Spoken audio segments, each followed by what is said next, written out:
Hello दोस्तों, मैं बनते धर्म कीर्ति। एक बार भगवान बुद्ध के जीवन की ये घटना है। अ, मगध राज अजातशत्रु और कौशल नरेश प्रसेनजीत के बीच एक युद्ध हुआ था। और संयोग से उसके पूर्व एक प्रसंग आता है पाली साहित्य में कि कौशल राज महाराज प्रसेनजीत की बहन का विवाह राजा बिंबिसार से हुआ था। और राजा अजात शत्रु ने मगध नरेश बिंबिसार की हत्या कर दी थी छल से। और इससे क्रुद्ध होकर कौशल नरेश प्रसेनजीत ने जो काशी ग्राम को अपनी बहन को दान दिया था दहेज स्वरूप में, वो दान वह जो है काशी ग्राम छीन लेता है। इसके फलस्वरूप बाद में अजात शत्रु जो मगध का राजा हुआ था, उसने काश काशी के प्रदेश को पुनः जीत लिया। और इसके फलस्वरूप क्या होता है कि कौशल नरेश प्रसेनजीत युद्ध हार जाते हैं। और तब उनके गुप्तचरों ने, महामंत्रियों ने एक मंत्रणा की कि यह जो भिक्षु संघ है वह मंत्रणा करने में अति निपुण होता है। तो उस समय भगवान जेतवन में विहार करते थे। तो राजा प्रसेनजीत ने अपने गुप्तचरों को भेजकर भिक्षुओं के बीच में क्या मंत्रणा होती है इसके बारे में जानकारी लेने के लिए कहा। तो संयोग था कि सारे स्थिविर भिक्षु रात में सोए हुए थे। दो स्थिविर भिक्षुओं का विहार मुख्य गेट पर ही बने हुए थे।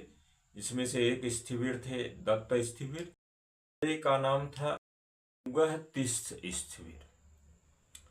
तो धनुगतिस्स स्थिविर ने मतिदंतक स्थिविर से कहा कि महाराज, यह महाकौशल नरेश अतिशय मूर्ख है, केवल थाली भर भात खाना जानता है।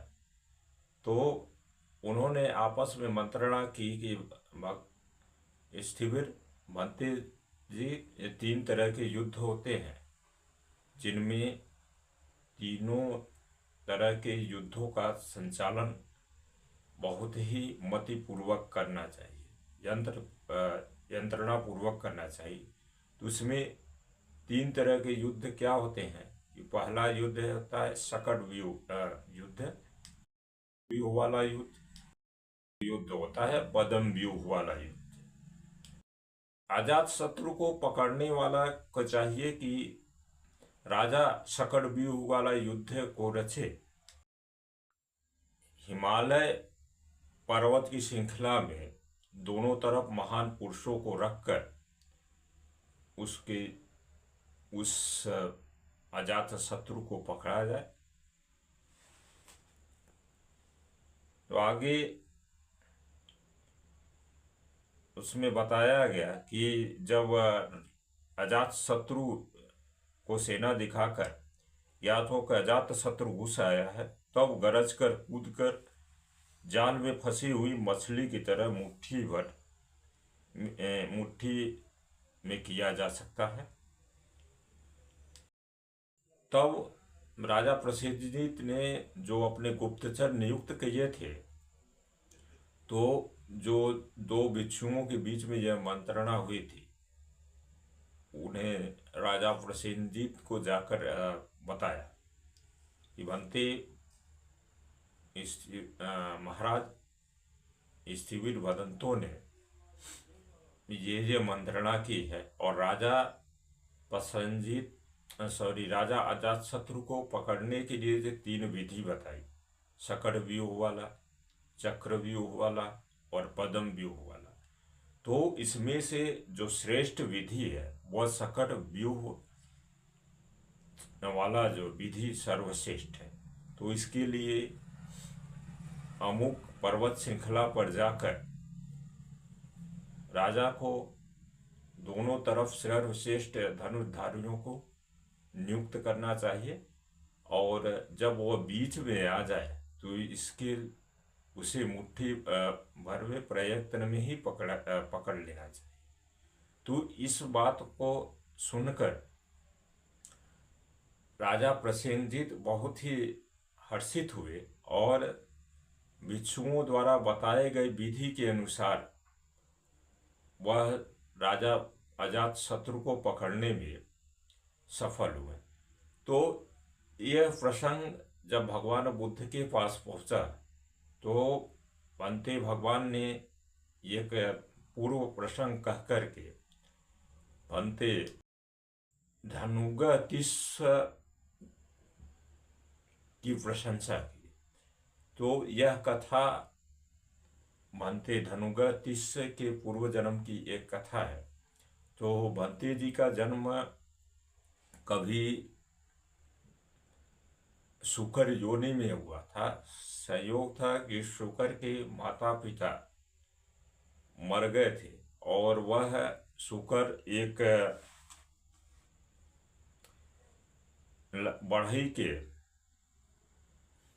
बढ़ई ने जंगल में जाते हुए उस सुअर को देखा था, और दयावश उस शुकर को ले आकर पाल पोसकर बड़ा किया।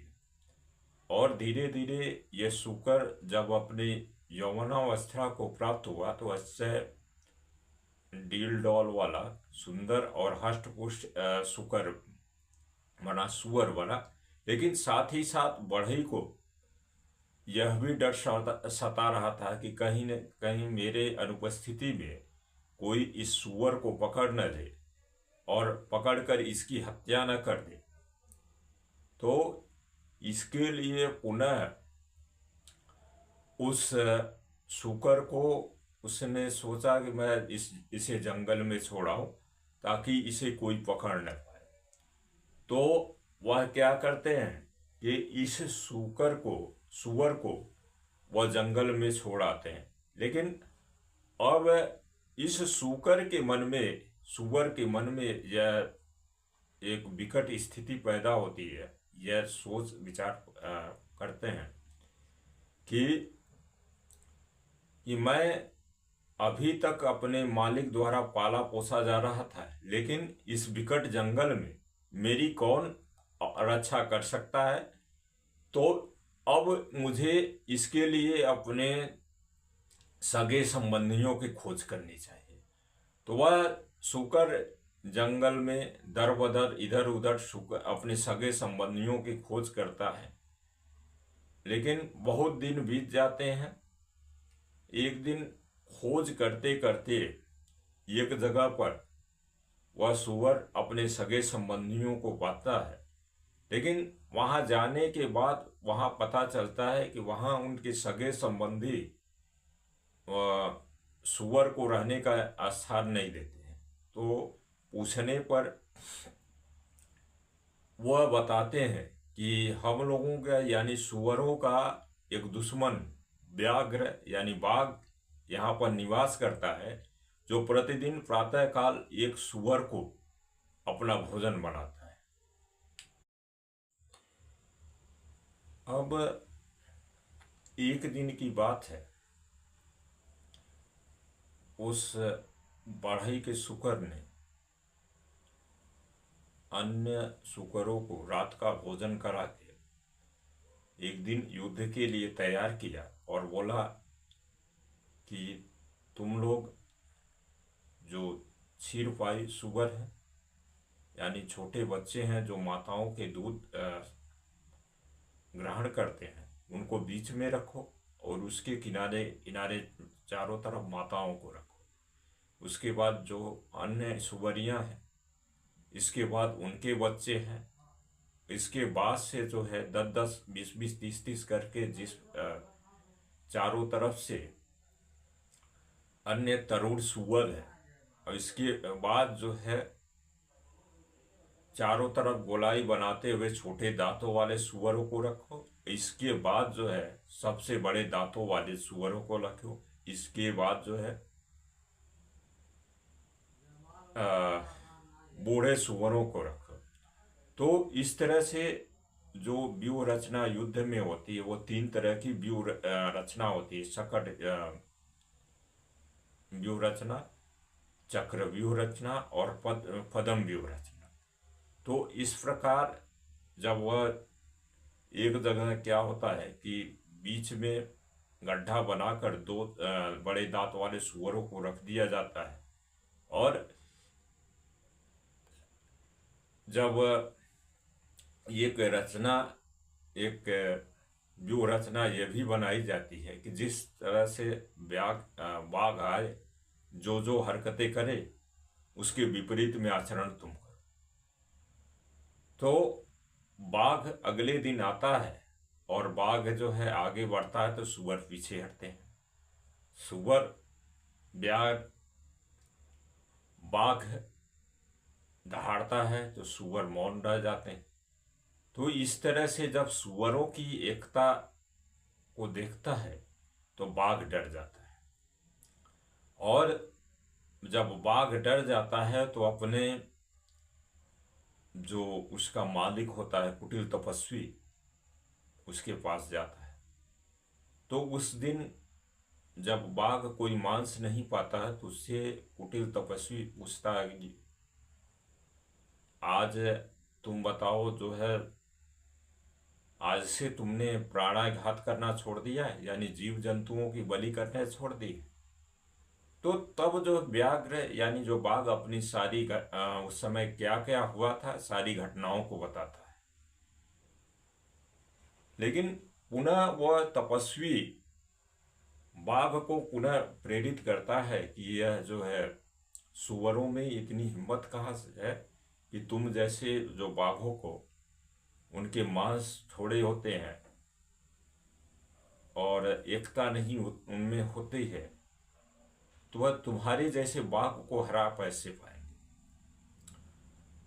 और जब बाघ को वह कुटिल तपस्वी जो गृहस्थों से सराहता था, तो उसने क्या किया, ये पुनः प्रेरित करके भेजा। लेकिन इधर होता क्या है कि वह इधर सुअरों ने जो अपना चक्रव्यूह रचना बना के रखा था, तो वह इस बार हुआ क्या कि जो है जो सुअर जो बढ़ई के पुत्र पालित सुअर था, वह जो है बीच गड्ढे में जाकर खड़ा हुआ था। तो वह शेर आता है और छलांग लगाता है और गड्ढे में जो जाकर फंस जाता है।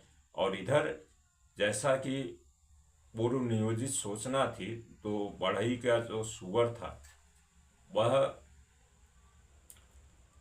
क्या करता है कि उसका पीछे से जो है चमड़ी फाड़कर जो है फाड़ देता है, और वह हृदय तक फाड़ देता है, और धीरे धीरे करके जो है एक एक मांस जो है सारे सुअर उसका नोच लेते हैं और बाघ वहीं मर जाता है।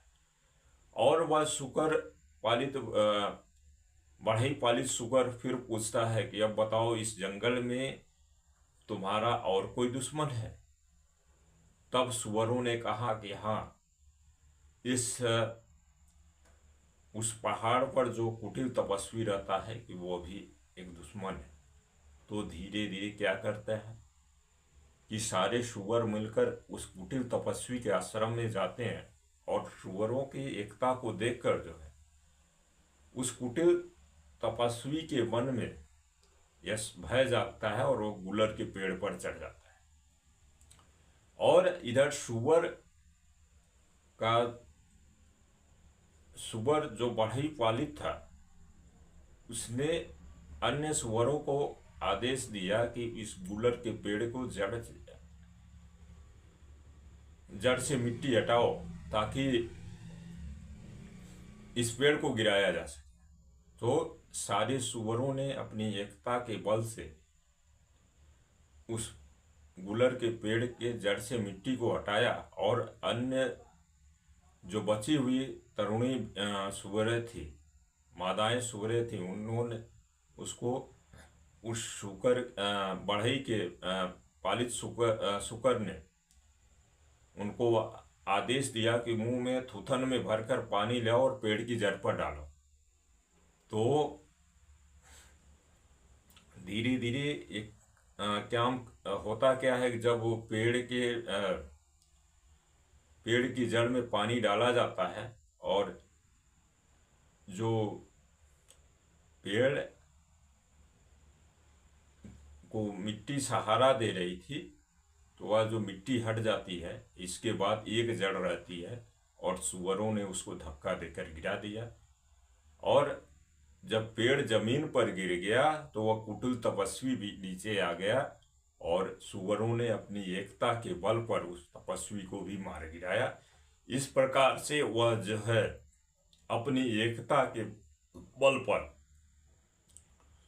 वह अपने सारे दुश्मनों का अंत करके वह उस जंगल में एक छत्र शासन करने लगे, एक छत्र राज करने लगे।